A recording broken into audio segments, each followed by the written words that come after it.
नमस्कार दोस्तों, मैं Dharmendra Verma online study with DK में आपका बहुत बहुत स्वागत करता हूं। आज हम बात करने वाले हैं हिंदी पेडागोजी से संबंधित 50 अति महत्वपूर्ण प्रश्नों के बारे में। यदि हमारे आप रेगुलर वीडियो देख रहे होंगे तो आप सभी को पता होगा कि यहाँ पर हमने सीरीज स्टार्ट की जिसमें आपको जो ऑनलाइन प्रीवियस ईयर पेपर के प्रश्न आपको मिल रहे हैं, जिसमें 16 दिसंबर से 13 जनवरी तक जो एग्जाम हुई थी आपकी ऑनलाइन 2021-22 में, उसी के प्रश्न यहाँ पर दिए जा रहे हैं। तो यहाँ पर अभी तक हम आपको 4 पार्ट दे चुके हैं, यानी कि हर वीडियो में 50 प्रश्न मिले। टोटल आपको यहाँ पर 200 प्रश्न दे चुके हैं। यहाँ पर अब आपको 201 से 250 तक प्रश्न मिलने वाले हैं। यहाँ पर भी टोटल 50 प्रश्न मिलेंगे। टोटल 600 प्रश्नों को रखा गया, यानी कि पेपर फर्स्ट और पेपर सेकंड दोनों के प्रश्न यहाँ पर आपको मिलने वाले हैं, पार्ट में मिलेंगे। लेकिन तो सभी प्रश्न आपको यहाँ पर इन वीडियो के माध्यम से दिए जाएंगे, तो आपको स्किप नहीं करना है, वीडियो को पूरा देखना है और अंत में हमें जरूर बताना है कि आज का जो वीडियो है वो आपको कैसा लगा। सबसे पहले आपको क्या करना है, वीडियो को लाइक करना है, शेयर करना है, चैनल को सब्सक्राइब कर लेना है। तो शुरुआत करते हैं। आज का पहला प्रश्न है आपका, निम्नलिखित में से कौन सी भाषा शिक्षा की अवधारणा नहीं। यहां पर देखिए शिक्षा की अवधारणा कौन सी नहीं है, इसके बारे में पूछा गया है। मुद्रित समृद्ध परिवेश है, ध्वनिक है, ध्वनिक विज्ञान है या फिर डिस्लेक्सिया है। तो यहां पर मैं आपको बता दूं, मुद्रित समृद्ध परिवेश, ध्वनि विज्ञान और डिस्लेक्सिया ये तीनों ही भाषा शिक्षा की अवधारणाएं होती है, ध्वनिक नहीं होती। ध्वनिक ये भाषा शिक्षा की अवधारणा नहीं है। तो आंसर आपका यहां पर सेकंड वाला ही होगा। चलिए अगला प्रश्न है, नाम चॉम्स्की के इस वाक्य पर ध्यान दीजिए। देखिए एक वाक्य दिया हुआ है, इस पर ध्यान देना है। वाक्य है कि रंग रहित हरे विचार शांतिपूर्ण सोते हैं। यहाँ किस तरह के वाक्य का उदाहरण है। यहाँ पर जो वाक्य दिया हुआ है कि रंग रहित हरे विचार जो होते हैं ये शांतिपूर्वक सोते हैं, ये किस प्रकार का वाक्य है। व्याकरणिक दृष्टि से तो सही है, लेकिन पसंद नापसंद व्यक्त करता है। व्याकरणिक दृष्टि से सही बनावट है, लेकिन अर्थ की दृष्टि से सही नहीं है। शब्द के प्रयोग की दृष्टि से सही है, लेकिन ध्वनात्मक रूप से गलत है, या फिर व्याकरण मूलक है पर तार्किकता की दृष्टि से सही नहीं है। यदि आप इस प्रश्न को पढ़ेंगे, रंग रहित हरे विचार शांतिपूर्वक सोते हैं, ये व्याकरण की बनावट से तो सही है, लेकिन इसका कोई अर्थ नहीं निकलता है। तो यहां पर सही आंसर क्या होगा कि व्याकरणिक दृष्टि से तो इसकी सही बनावट है, लेकिन अर्थ की दृष्टि से यह सही नहीं है। सेकंड वाला विकल्प आपका सही होगा। अगला प्रश्न है, परिणामतः, इसलिए, इसके आगे और हालांकि, ये किसके उदाहरण हैं। तो यहां पर देखिए योजक उपकरण है, संबद्धता है, शब्द संपदा है या फिर व्याकरण के क्षेत्र हैं। तो यहां पर सही आंसर होगा आपका योजक उपकरण। यहां पर व्याकरण में वह शब्द जो दो शब्दों अथवा वाक्यों के बीच में उन्हें जोड़ने का काम करते हैं, उसे क्या कहते हैं, योजक शब्द कहते हैं या फिर योजक उपकरण कहते हैं। और यहां पर परिणामता है, इसलिए, इसके आगे और हालांकि यही काम कर रहे हैं। तो पहला वाला विकल्प आपका बिल्कुल सही होगा। कक्षा में अध्यापक की भाषा के सही उदाहरण को पहचानना है। देखिए सही उदाहरण कौन सा है कक्षा में अध्यापक की भाषा का। तब बहुत से मिलकर बातचीत कर रहे थे। खुशनुमा कक्षा है, तो किसी प्रकार से वाक्य पूरा हो ही नहीं पा रहा है, तो ये गलत होगा। समूह एक के द्वारा समर्थित विचार दिमाग उड़ा देने वाला है, तो ये भी वाक्य सही नहीं लग रहा है। बोलना बंद करो, नहीं तो बाद में तुम पछताओगे, तुम्हारे लिए बोलना अच्छा नहीं है। तो इस प्रकार के शब्द अध्यापक यूज नहीं करते हैं। और अगला विकल्प है, देखिए चौथा विकल्प आपका सही होगा। कृपया समूह में बैठिए और यहाँ जो चित्र आपको दिया गया है इस पर एक अनुच्छेद लिखिए। इस प्रकार के वाक्य या फिर कह सकते हैं कक्षा में अध्यापक की भाषा का यह सही उदाहरण है। तो फोर्थ वाला विकल्प आपका सही होगा। अगला प्रश्न है, वासवेग शब्द। जो वासवेग है ये मूल्यांकन का 5वां सिद्धांत है। वासवेग, तो वासवेग शब्द के बारे में पूछा गया है कि किस प्रकार से कोई जांच परीक्षण कक्षा की शिक्षण सामग्री को प्रभावित करता है। वासवेग शिक्षार्थियों की परीक्षाओं की तैयारी को प्रभावित करता है, शिक्षार्थी के समूचे जीवन पर प्रभाव डालता है या फिर भाषा विकास पर प्रभाव डालता है। वासवेग शब्द संबंधित है कि ये किस प्रकार से कोई जांच परीक्षण कक्षा की शिक्षण सामग्री को प्रभावित करता है। किसको प्रभावित करेगा, ये कक्षा की शिक्षण सामग्री को प्रभावित करेगा। अगला प्रश्न है, विविध संदर्भों में स्वाभाविक विमर्श में शामिल किया हुआ संग्रह क्या है। यहां पर देखिए विभिन्न संदर्भों में स्वाभाविक विमर्श में शामिल किया हुआ संग्रह के बारे में पूछा गया है। पाठ्य पुस्तकों का संग्रह है, पाठ्य सामग्रियों का बड़ा सा संग्रह और आंकड़ों का आधार है, लेखों का विशाल संग्रह या फिर व्याकरणिक वाक्यों का संग्रह है। तो यहाँ पर देखिए विविध संदर्भों में स्वाभाविक विमर्श में शामिल किए हुए संग्रह के बारे में पूछा गया है। तो राइट आंसर आपका होगा यहाँ पर पाठ्य सामग्रियों को बड़ा सा संग्रह और आंकड़ों का आधार। सेकंड वाला विकल्प आपका सही होगा। अगला प्रश्न है, स्टीफन क्रेसन। देखिए स्टीफन क्रेसन बहुत ही इंपोर्टेंट यहां पर प्रश्न पूछा गया है आपसे। तो यहां पर देखिए स्टीफन क्रेसन के बारे में आपको पता होना चाहिए, इन्होंने कौन सा सिद्धांत दिया है, तो याद रखिएगा इनके द्वारा। यहां पर लिख देता हूं, द्वितीय भाषा अधिग्रहण, द्वितीय भाषा अधिग्रहण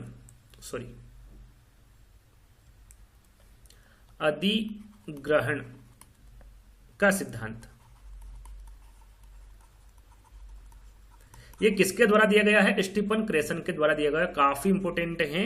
इनका कहना है कि दूसरी भाषा में अधिग्रहण में जो संबंधित विभिन्न परिकल्पनाओं को पेश करने के लिए इनको जाना जाता है। किसको? स्टीफन क्रेसन को। क्यों जाना जाता है? या फिर कह सकते हैं कि जो मातृभाषा, जिस प्रकार से बच्चा मातृभाषा सीख सकता है उसी प्रकार से द्वितीय भाषा को भी सीख सकता है। ये किसका कहना है? स्टीफन क्रेसन का कहना है। तो यहां पर देखिए एक चीज आती है इनपुट। अब जो ये इनपुट है ये कब दी गई थी और किसके द्वारा दी गई थी? तो याद रखिएगा इनपुट को आप निवेश भी कहते हैं, जैसे कि विकल्प में दे रखा निवेश है ना, निवेश को ही इनपुट कहते हैं। तो इनपुट सबसे पहले किसके द्वारा दी गई थी और कब दी गई थी? तो इनपुट दी गई थी स्टीफन क्रेसन के द्वारा। कब दी गई थी? तो 1977 में। कब दी थी ये? 1977 में। तो सन याद रखने की आवश्यकता नहीं है, आपको ये याद रखना है कि इनके द्वारा कौन सा सिद्धांत दिया गया था? द्वितीय भाषा अधिग्रहण का सिद्धांत दिया गया है। इनके द्वारा परिकल्पनाएं बताई गई है। कितनी परिकल्पनाएं बताई गई है? 5। कितनी? 5। अब वो 5 कौन कौन सी, उनके बारे में आपको पता होना चाहिए। पहली है निवेश परिकल्पना है ना। और दूसरे नंबर पे आपकी अधिग्रहण अधिगम परिकल्पना, अधिग्रहण अधिगम परिकल्पना। तीसरे नंबर पर आती है आपकी प्राकृतिक आदेश परिकल्पना, प्राकृतिक आदेश परिकल्पना है ना, ये तीसरी है। चौथे नंबर पे है मॉनिटर परिकल्पना, मॉनिटर, देखना कि बच्चा कितना सीखा है। तो ये मॉनिटर करना भी इनके ही द्वारा है, स्टीफन क्रेसन के द्वारा ही दी गई परिकल्पना है। और अगली जो परिकल्पना है 5वीं, वो है प्रभावी निस्यंदन परिकल्पना, प्रभावी निस्यंदन परिकल्पना। तो आपको देखिए ध्यान का रखना है, सिर्फ ये ध्यान रखना है कि इनके द्वारा कौन सा सिद्धांत दिया गया है और कितनी परिकल्पना दी गई, 5, और कौन कौन सी दी गई है ना, ये आपको ध्यान देना है।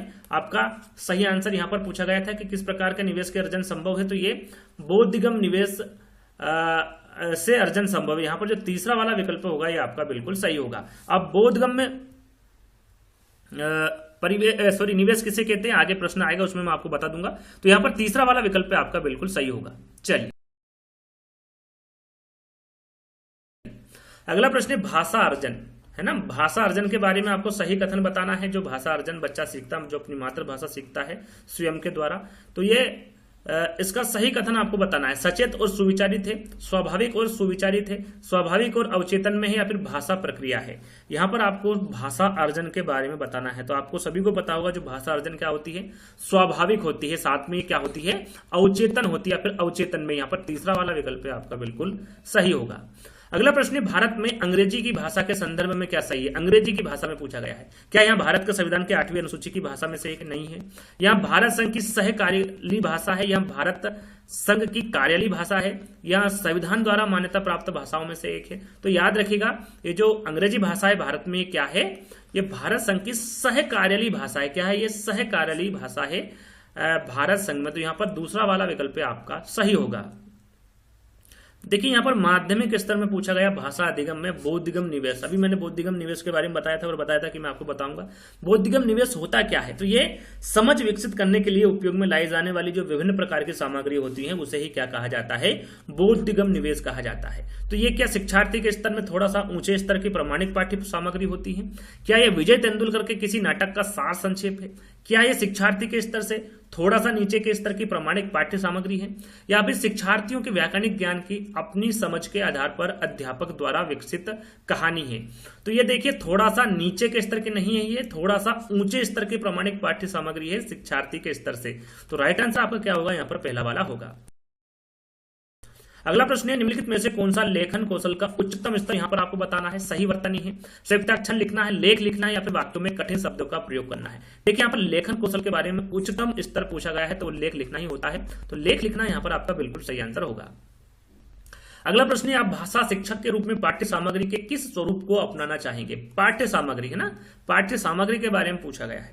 मूर्त विवरणात्मक और विश्लेषणात्मक, अमूर्त विवरणात्मक और विश्लेषणात्मक, मूर्त विवरणात्मक और अधारणात्मक, अवधारणात्मक, या फिर अमूर्त अवधारणात्मक और अवधारणात्मक। तो पाठ्य सामग्री के स्वरूप को किस प्रकार आप अपनाना चाहेंगे भाषा शिक्षक के रूप में, तो आप अपनाना चाहेंगे मूर्त विवरणात्मक और विश्लेषणात्मक। यहाँ पर पहला वाला विकल्प आपका सही होगा, आप जिसे देख सकते हैं और उसको समझा सकते हैं। तो यहाँ पर पहला वाला विकल्प आपका बिल्कुल सही होगा।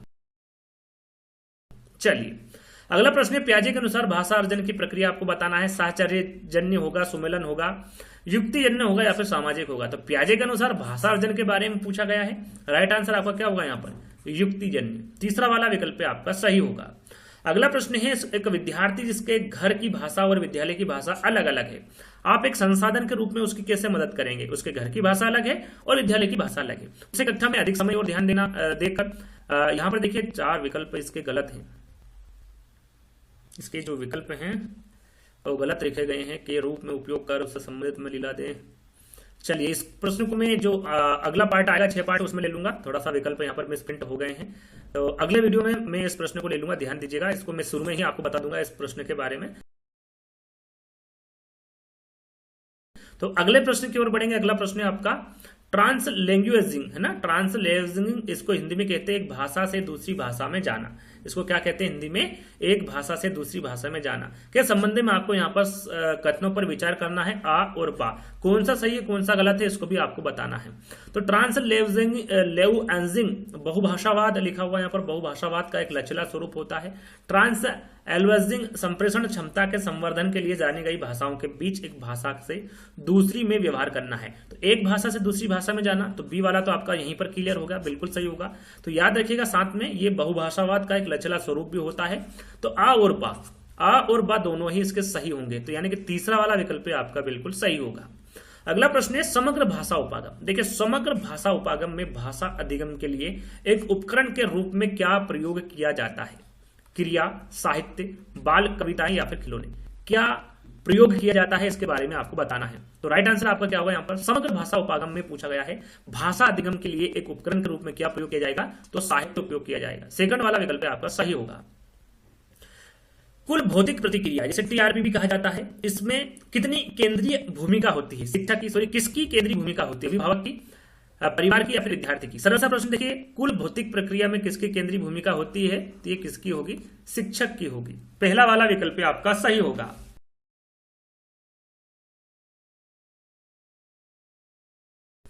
यहां पर देखिए एनसीएफ राष्ट्रीय पाठचर्या रूपरेखा 2005 के आधार पर पूछा गया है पठन कौशल से क्या तात्पर्य है। पठन कौशल से शुद्ध व्याकरण करना, अक्षरों को पढ़ना, समझ के साथ पढ़ना, कठिन वाक्यों को पढ़ना। तो यहाँ पर आपको बताने की आवश्यकता नहीं है आंसर क्या होगा, आपको सभी को पता है सही आंसर क्या होगा, समझ के साथ पढ़ना। पठन कौशल से क्या तात्पर्य, एनसीएफ 2005 के आधार पर समझ के साथ पढ़ना। तीसरा वाला विकल्प आपका सही होगा। भाषा के पाठ्यपुस्तक का शैक्षिक पक्ष क्या है। देखिए शैक्षिक पक्ष पूछा गया है, पुस्तक की वर्तनी है, पुस्तक में चित्रों का स्थान है, विषय वस्तु का चयन है, या फिर वर्तनी एवं चित्र सज्जा के साथ उत्तर विषय वस्तु है। भाषा की पाठ्यपुस्तक का शैक्षिक पक्ष यहां पर पूछा गया है। राइट आंसर आपका होगा यहां पर विषय वस्तु का चयन। तीसरा वाला विकल्प आपका सही होगा। विद्यार्थियों को दी जा रही गतिविधियां पर विचार करना है। आपको निम्नलिखित में से कौन सी गतिविधि संप्रेषण कौशल विकसित करने के लिए आप अपनाना चाहेंगे। यहां पर देखिए संप्रेषण कौशल आपको करना है, तो वहां अभिनेता रिक्त स्थान है। सप्ताहांश पर जब मैं सुबह रिक्त स्थान जा रहा हूं, फिर मैं शाम 5 बजे तक रिक्त स्थान वापस आ जाऊंगा रिक्त स्थान। अपने मित्र से पूछे कि वहां सप्ताहांश में कहां जाना पसंद करता है और क्यों। अपने सहपाठी से उन 2 बिंदुओं के बारे में पूछे जिनका ध्यान के समूह चर्चा के समय रखती है या फिर रखते। देखिए संप्रेषण करना है आपको, है ना, तो संप्रेषण करना या फिर एक दूसरे से बातचीत करना, तो आप करेंगे कि अपने मित्र से पूछेंगे कि वहां सप्ताहांशिक में कहां जाना पसंद करता है और क्यों। साथ में अपनी सहपाठी से उन 2 बिंदुओं के बारे में पूछे जिनका ध्यान के समूह चर्चा के समय रखती है या फिर रखते हैं। तो यहाँ पर तीसरा और चौथा, तो तीसरा और चौथा कहां पर है आपके फोर्थ वाले विकल्प में। ये संप्रेषण कौशल विकसित करने के लिए आप इन दोनों गतिविधि को अपनाएंगे। फोर्थ वाला विकल्प आपका सही होगा। स्टीफन क्रेसन के बारे में आपको बता चुका हूं। स्टीफन क्रेसन के अनुसार कौन सी अचेतन प्रक्रिया है? देखिए अचेतन प्रक्रिया के बारे में नहीं बताया था, तो यहां पर सुन लीजिएगा। सीखना है, अर्जन है, सुनना है या फिर संप्रेषण है। तो अचेतन प्रक्रिया कौन सी है? तो वह भाषा अर्जन है ना, अर्जन करना। ये अचेतन प्रक्रिया मानी है किसके द्वारा? स्टीफन क्रेसन के द्वारा। तो दूसरा वाला विकल्प आपका सही होगा। अगला प्रश्न है, वाइगोत्स्की के अनुसार जो बच्चे रिक्त स्थान का व्यापक उपयोग करते हैं वे अन्य बच्चों की तुलना में जटिल कार्यों को अधिक प्रभावी ढंग से सीखते हैं। वो आंतरिक भाषण है, अंतरिक भाषण है, निजी भाषण है या फिर मौन भाषण है? तो वो निजी भाषण होंगे। याद रखिएगा, वाइगोत्स्की के अनुसार जो बच्चे निजी भाषण का व्यापक उपयोग करते हैं वे अन्य बच्चों की तुलना में जटिल कार्यों को अधिक प्रभावी ढंग से सीखते हैं।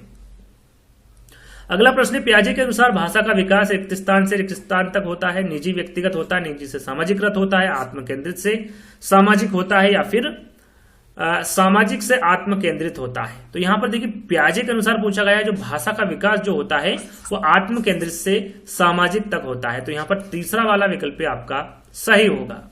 अगला प्रश्न है, कक्षा में चर्चा के दौरान कक्षा 5 की एक विद्यार्थी भ्रष्टाचार के कारणों पर अपना दृष्टिकोण प्रस्तुत करती है।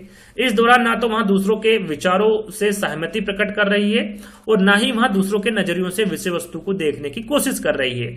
पियाजे के अनुसार वहां किस प्रकार के भाषण में शामिल है? देखिए वो किसी भी सहमति जो विचार से सहमति प्रकट भी नहीं कर रही हो, ना ही दूसरे के नजरिए से विषय वस्तु को देखने की कोशिश कर रही है। तो आपको बताना है कि पियाजे के अनुसार वहां किस प्रकार के भाषण में शामिल है। आत्म प्रेरित है, सामाजिक भाषण है, व्यक्तिगत भाषण है या फिर निजी भाषण है? तो वो पियाजे के अनुसार किस प्रकार के भाषण में शामिल है? आत्म प्रेरित भाषण। यहां पर भाषण लिखा हुआ ध्यान दीजिएगा,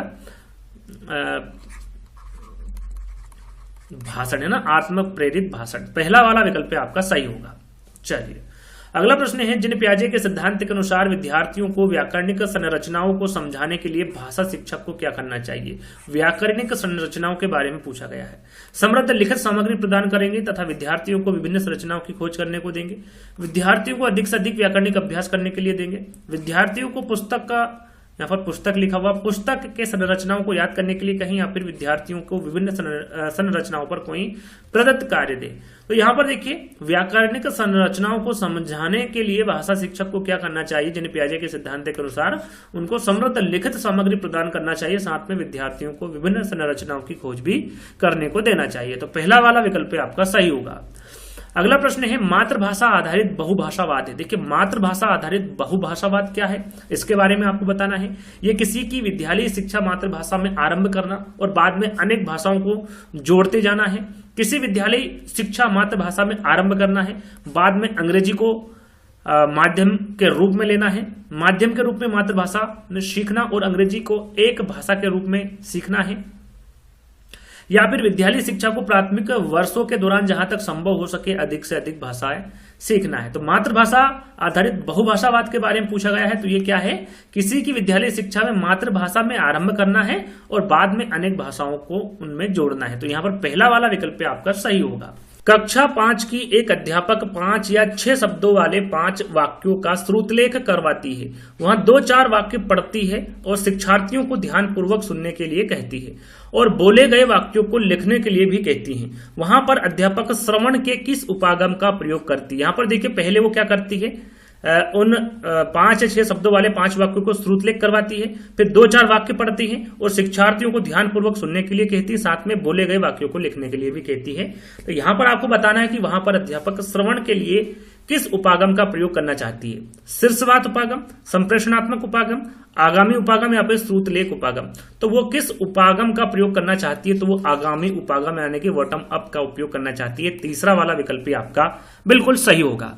अगला प्रश्न है आपका, एक अध्यापक अपनी कक्षा में विभिन्न समूह को 10 शब्दों का एक समूह देती है। वहां ऐसे शब्द ढूंढने के लिए कहती है जो शब्द समानता रखते हो और नया शब्द बनाने के लिए उनके आगे उपसर्ग या पीछे प्रतीक जोड़ा जा सके। इसे क्या कहा जाता है? शब्द जाल कहा जाता है, थीम विषयक शब्द संपदा कहा जाता है, विन्यास कहा जाता है या फिर इसे शब्द समूह कहा जाता है? तो इसे क्या कहा जाता है? तो इस प्रकार जो शब्द बनाए जाते हैं उसे क्या कहा जाता है? विन्यास कहा जाता है। क्या कहा जाता है? विन्यास। तीसरा वाला विकल्प आपका सही होगा। अगला प्रश्न है बोली से क्या तात्पर्य। जो बोली है इससे क्या तात्पर्य है। किसी एक क्षेत्र या सामाजिक समूह की वाचन विशेषता है ये। किसी एक क्षेत्र विशेष के लोगों द्वारा लेखन के लिए इस्तेमाल की जा रही भाषा है।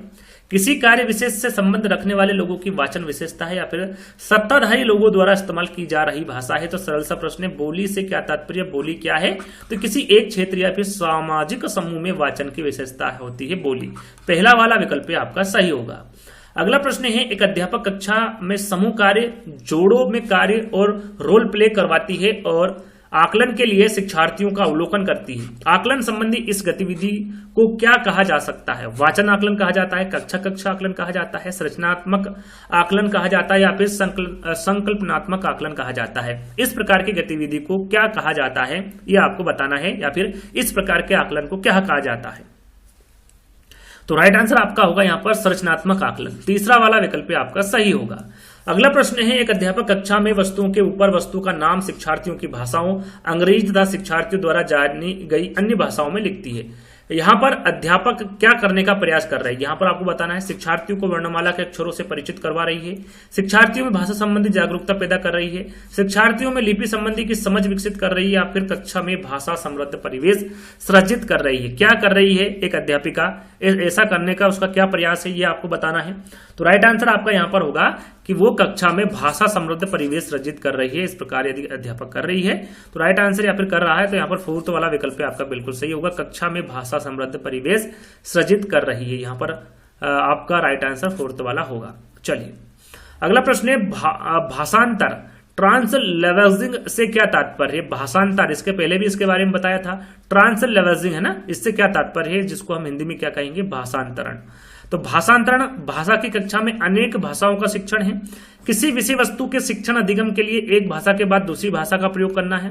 कक्षा में शिक्षा अधिगम और बोलने के लिए अनेक भाषाओं का इस्तेमाल करना है, या फिर सभी विषय वस्तु और सात भाषाओं को एक ही भाषा में पढ़ाना है। क्या है भाषांतरण, इसके बारे में थोड़ी देर पहले ही बताया था। क्या है ये, कक्षा में शिक्षा अधिगम और बोलने के लिए अनेक भाषाओं का इस्तेमाल करना होता है भाषांतरण। यहाँ पर तीसरा वाला विकल्प आपका बिल्कुल सही होगा। अगला प्रश्न है, किसी पाठ्य सामग्री की प्रामाणिकता से क्या तात्पर्य है। देखिए किसी पाठ्य सामग्री की प्रामाणिकता से क्या तात्पर्य पूछा गया है। शिक्षार्थियों के स्तर को ध्यान में रखते हुए पाठ्य पुस्तक के लेखकों द्वारा विकसित सामग्री है। मूलतः किसी एक संदर्भ विशेष से उपजी सामग्री जिसमें भाषा सहज रूप से प्रयुक्त हो। भाषा में अधिकार रखने वालों द्वारा विकसित पाठ्य सामग्री, या फिर पाठ्य पुस्तक के लेखकों द्वारा दूसरी भाषा से अनुवाद है। किसी पाठ्य सामग्री की प्रामाणिकता क्या है, इसके बारे में आपको बताना है। इस प्रश्न के बारे में मैं आपको पहले भी बता चुका हूं, थोड़ा सा इनके जो 4 विकल्प हैं उसको बदल दिया गया है। राइट आंसर आपका क्या होगा, यहाँ पर मूलतः किसी एक संदर्भ विशेष में उपजी सामग्री है जिसमें भाषा सहज रूप से प्रयुक्त हो। सेकंड वाला विकल्प आपका सही होगा। अगला प्रश्न है, निम्नलिखित में से कौन सा उपागम शिक्षार्थियों को अच्छा लेख लिखने के भिन्न चरणों को समझने का अवसर देगा। यहाँ पर देखिए उस उपागम के बारे में बताना है जो शिक्षार्थियों को अच्छा लेख लिखने के भिन्न चरणों को समझने का अवसर देगा। वर्णनात्मक लेखन है, लेखन का प्रक्रिया उपागम है, लेखन का उत्पादक उपागम है, या फिर संस्थानात्मक लेखन है। तो यहाँ पर आपका सही आंसर होगा वो लेखन का प्रक्रिया उपागम है। सेकंड वाला विकल्प आपका सही होगा। अगला प्रश्न है, व्याकरण सीखने से आशय आपको बताना है। व्याकरण सीखने का क्या आशय है। व्याकरण के नियम सिखाना है। सर्वप्रथम नियम सिखाना और बाद में उसका प्रयोग करना है। अर्थ के संदर्भ में प्रयोग करना सीखना है, या फिर किसी भी भाषा में लिखित और बोले जाने वाले स्वरूप में गलतियां निकालना है। तो व्याकरण सीखने से आशय आपको बताना है, तो उसका आशय क्या होता है, अर्थ से संदर्भ में प्रयोग करना सीखना है। तीसरा वाला विकल्प आपका सही होगा। अब आपको यहाँ पर त्रुटियों से अभिप्राय बताना है। क्या अभिप्राय है त्रुटियों से। त्रुटियां सीखने का संकेतक है। त्रुटियां भाषा अधिगम को बाधित करती है। त्रुटियों में उसी समय संशोधन कर देना चाहिए, या फिर त्रुटियों को पहचान कर उनको करने से बचना चाहिए। त्रुटियों से अभिप्राय आपको बताना है क्या है। तो त्रुटियों का अभिप्राय क्या है, जब हम त्रुटि करेंगे तभी तो सीखेंगे, यानी कि त्रुटियां सीखने का संकेतक है। पहला वाला विकल्प आपका सही होगा। जिन शब्दों को हम सुनते और पढ़ते हैं और फिर उनकी पहचान करते हैं उन्हें क्या कहते हैं। उत्पादक शब्द संपदा कहते हैं, संदर्भ में शब्द कहते हैं, आंतरिक शब्द संपदा कहते हैं, या फिर ग्रह शब्द संपदा कहते हैं। यहाँ पर आपको बताना है कि जिन शब्दों को हम सुनते हैं और पढ़ते हैं और फिर उनकी पहचान करते हैं उन्हें क्या कहा जाता है। तो याद रखिएगा, उनको ग्रह शब्द संपदा कहते हैं, ग्रह शब्द संपदा। फोर्थ वाला विकल्प आपका सही होगा। अगला प्रश्न है, निम्नलिखित में से कौन सा पठन शिक्षण का उद्देश्य नहीं है। यहां पर देखिए शिक्षण का उद्देश्य कौन सा नहीं है, इसके बारे में आपको बताना है। पठन शिक्षण का उद्देश्य कौन सा नहीं है, यह आपको बताना है। पाठ्य सामग्री के मुख्य बिंदु को पाठक के पूर्व ज्ञान से जोड़ना है। शब्दों, वाक्यांशों, भाषाओं के नमूनों से अर्थ ग्रहण करना है। पाठ्य सामग्री को पढ़ते समय अर्थ ग्रहण करना है, या फिर पाठ्य सामग्री शब्दों और वाक्यांशों को डिकोड करना है। पठन शिक्षण का उद्देश्य कौन सा नहीं है, इसके बारे में आपको बताना है। और वहां आंसर आपका होगा पाठ्य सामग्री शब्दों और वाक्यांशों को डिकोड करना। यह पठन शिक्षण का उद्देश्य नहीं होता है। जब शिक्षार्थी पहली बार विद्यालय आते हैं, उन्हें अपनी मातृभाषा की भरपूर समझ होती है। अध्यापक अंग्रेजी भाषा या फिर किसी अन्य भाषा की कक्षा में शिक्षार्थियों की मातृभाषा का इस्तेमाल कैसे कर सकती है। यहां पर आपको बताना है उनको समझ किसकी है, सिर्फ मातृभाषा की है। लेकिन अध्यापक अंग्रेजी या फिर किसी अन्य भाषा की कक्षा में शिक्षार्थी को मातृभाषा का इस्तेमाल उसे करना है, तो कैसे करेगी, इन चारों विकल्पों के माध्यम से बताना है। अध्यापक कक्षा की सामान्य भाषा से पढ़ाना आरंभ करें, फिर शिक्षार्थी को अपनी भाषा का इस्तेमाल करने दे। अध्यापक को सिर्फ अंग्रेजी व दूसरी भाषा का इस्तेमाल करना चाहिए और शिक्षार्थी को अपनी मातृभाषा का इस्तेमाल करने की अनुमति नहीं देनी चाहिए। अध्यापक बच्चों लिखा हुआ है ना, अध्यापक बच्चों को उनकी इच्छानुसार भाषा का इस्तेमाल करने की अनुमति दे और वहां स्वयं भी सामान्य भाषा बोल सकती है। अध्यापक को वही भाषा बोलनी चाहिए जिसे अपने शिक्षार्थी को पढ़ाना है। शिक्षार्थी अंततः लक्ष्य भाषा सीख लेंगे। तो यहाँ पर आपको बताना है कि जब शिक्षार्थी पहली बार विद्यालय आता है तो उसे मातृभाषा तो भरपूर आती है, लेकिन अध्यापक यदि अंग्रेजी या किसी अन्य भाषा को सिखाना चाहती है तो वो शिक्षार्थी की मातृभाषा का इस्तेमाल करके सिखाना चाहती है, तो किस प्रकार सिखाएंगे। तो वह अध्यापक बच्चों को उसकी इच्छानुसार भाषा का इस्तेमाल करने की अनुमति देंगे, वहां स्वयं भी सामान्य भाषा बोल सकती है। तो तीसरा वाला विकल्प आपका सही होगा। अगला प्रश्न है एनईपी 2020 से संबंधित प्रश्न पूछा गया है कि शास्त्रीय भाषाओं के अध्ययन की अनुशंसा किस रूप में करती है। विद्यालय शिक्षा के मिडिल और माध्यमिक चरण के दौरान अतिरिक्त विकल्प के रूप में, त्रिभाषा सूत्र के अंतर्गत एक विकल्प के रूप में, विद्यालय शिक्षा के बुनियादी चरण के दौरान अतिरिक्त विकल्प के रूप में, या फिर विद्यालय शिक्षा के माध्यमिक चरण के दौरान एक अतिरिक्त विकल्प और एक ऐच्छिक भाषा के रूप में। यहाँ पर देखिए एनईपी 2020 से संबंधित एक प्रॉपरली वीडियो बनाया है जिसमें जितने भी प्रश्न पूछे गए हैं बाल विकास एवं शिक्षा शास्त्र में, वो सभी प्रश्न उस वीडियो के माध्यम से बताए गए हैं। तो उस वीडियो को देख लीजिएगा, नहीं देखा है तो यहाँ पर आपका बिल्कुल सही आंसर होगा। देखिए एनईपी 2020 के अनुसार बताना है कि शास्त्रीय भाषाओं के अध्ययन की अनुशंसा किस रूप में करती है। तो विद्यालय शिक्षा में मिडिल और माध्यमिक चरण के दौरान अतिरिक्त विकल्प के रूप में, पहला वाला विकल्प आपका सही होगा। अगला प्रश्न है, कक्षा 3 के अध्यापिका अंकिता को पता चलता है कि शिक्षार्थी नवीन जानकारियों को मौखिक रूप से लेने के बजाय लिखित रूप में लेना पसंद करता है। इन शिक्षार्थियों को अधिगम शैली कौन सी है, श्रव्य है, दृश्य है, गतिबोधक है, या फिर सौंदर्य बोध है। यहां पर सही आंसर क्या होगा। देखिए अध्यापिका अंकिता को पता चलता है कि शिक्षार्थी नवीन जानकारी को मौखिक रूप में नहीं लेता है, किस रूप में लेता है, लिखित रूप में। तो लिखित रूप में क्या होगा आपका, दृश्य हो जाएगा। तो दृश्य आपका यहां पर बिल्कुल सही आंसर होगा। एक अध्यापक ने कक्षा 4 में अपनी शिक्षार्थियों को एक रोल प्ले द्वारा काम दिया है जिसमें उन्हें दी गई स्थिति पर अपने विचारों का आदान प्रदान करना है। वहां किस कौशल के संदर्भ पर काम कर रहे, संदर्भ है ना, संदर्भ लिखा हुआ है यहां पर, संदर्भ पर काम कर रहे हैं, अभिनय, लेखन, वाचन या फिर पठन। तो यहां पर आपका सही आंसर होगा वाचन। तीसरा वाला विकल्प आपका यहां पर सही होगा। अगला प्रश्न है, शिक्षकों को कक्षा में पढ़ाते हुए विद्यार्थियों की मातृभाषा का प्रयोग करना चाहिए, क्योंकि यदि उन्हें उनकी मातृभाषा में पढ़ाया जाएगा तो सभी बच्चे एक समान गति से सीखेंगे। यदि शिक्षार्थी मातृभाषा में सीखेंगे तो ये सभी प्रश्नों के उत्तर देंगे। शिक्षार्थी नई संकल्पनाओं को की आसानी से समझ पाएंगे तथा कक्षा में स्वयं को अधिक स्वीकृति अनुभव करेंगे, या फिर कक्षा में कम से कम भटकाव होगा। यहां पर सही आंसर क्या होगा। देखिए शिक्षकों को कक्षा में पढ़ाते हुए शिक्षार्थी की मातृभाषा का प्रयोग करना चाहिए, क्यों करना चाहिए यह पूछा गया है, क्योंकि शिक्षार्थी नई संकल्पनाओं को आसानी से, यहां पर को लिखा हुआ है, संकल्पनाओं को आसानी से समझ पाएंगे तथा कक्षा में स्वयं को अधिक स्वीकृत अनुभव करेंगे। तो यहां पर तीसरा वाला विकल्प आपका बिल्कुल सही आंसर होगा। शिक्षक उभरते लेखकों में अच्छा लेखन कौशल कैसे विकसित कर सकते हैं, विषय पर स्पष्ट निर्देश देकर शब्द सीमा तय करके, शिक्षार्थियों के किए गए अच्छे कार्य की प्रशंसा करके तथा उसे आगे और सुधार करने के लिए विशिष्ट टिप्पणी देकर, शिक्षार्थियों को अच्छे लिखाई में लिखने के लिए कहकर या फिर केवल उनकी व्याकरणिक त्रुटियों पर विस्तृत प्रतिपुष्टि देकर, शिक्षक उभरते लेखकों में अच्छा लेखन कौशल कैसे विकसित कर सकते हैं ये आपको बताना है। तो वो शिक्षार्थियों के किए गए अच्छे कार्य की प्रशंसा करेंगे, साथ में उसे आगे और सुधार करने के लिए विशिष्ट टिप्पणी भी देंगे। दूसरा वाला विकल्प आपका सही होगा। योगात्मक आकलन का उद्देश्य यहां पर पूछा गया है क्या है? विभिन्न विद्यार्थियों में तुलना करना है, शिक्षार्थियों पर बुद्धिमान, औसत अथवा धीमी गति से सीखने वाले का ठप्पा या फिर लेबलिंग जिसे कहा जाता है वो लगाना है, विद्यार्थियों के अधिगम के विषय में सूचना एकत्र करने के लिए विभिन्न तरीकों का प्रयोग करना है, या फिर साप्ताहिक आधार पर नियमित रूप से कक्षा परीक्षा कराना है। तो यहां पर योगात्मक आकलन का उद्देश्य आपको बताना है क्या होगा। राइट आंसर आपका होगा यहां पर विद्यार्थी को अधिगम के विषय में सूचना एकत्र करने के लिए विभिन्न तरीकों का प्रयोग करना है। यहां पर तीसरा वाला विकल्प आपका सही होगा। अगला प्रश्न, कक्षा 1 के बच्चों को पढ़ाने के लिए मौखिक भाषा के विकास पर अधिक ध्यान केंद्रित करना चाहिए। निम्नलिखित में से कौन सा कक्षा अध्यापक कक्षा 1 के शिक्षार्थियों को मौखिक भाषा कौशल में वृद्धि करने हेतु सक्षम बनाता है?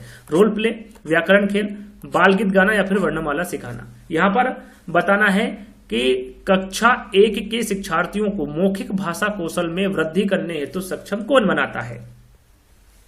तो राइट आंसर आपका होगा रोल प्ले करना है ना, ये पहला वाला जो विकल्प होगा आपका बिल्कुल सही होगा। अगला प्रश्न है शिक्षिका पाठ्यपुस्तक में एक लड़की के बारे में कहानी सुना रही है जो एक चिड़िया की देखभाल करती है और उसे दाना खिलाती है। अचानक से एक लड़का अली खड़े होकर शिक्षिका को बताता है कि किस तरह उसने एक दिन पार्क में घायल पड़ी गिलहरी की रक्षा की। कहानी के प्रति अली की प्रतिक्रिया को किस रूप में वर्णित किया जा सकता है?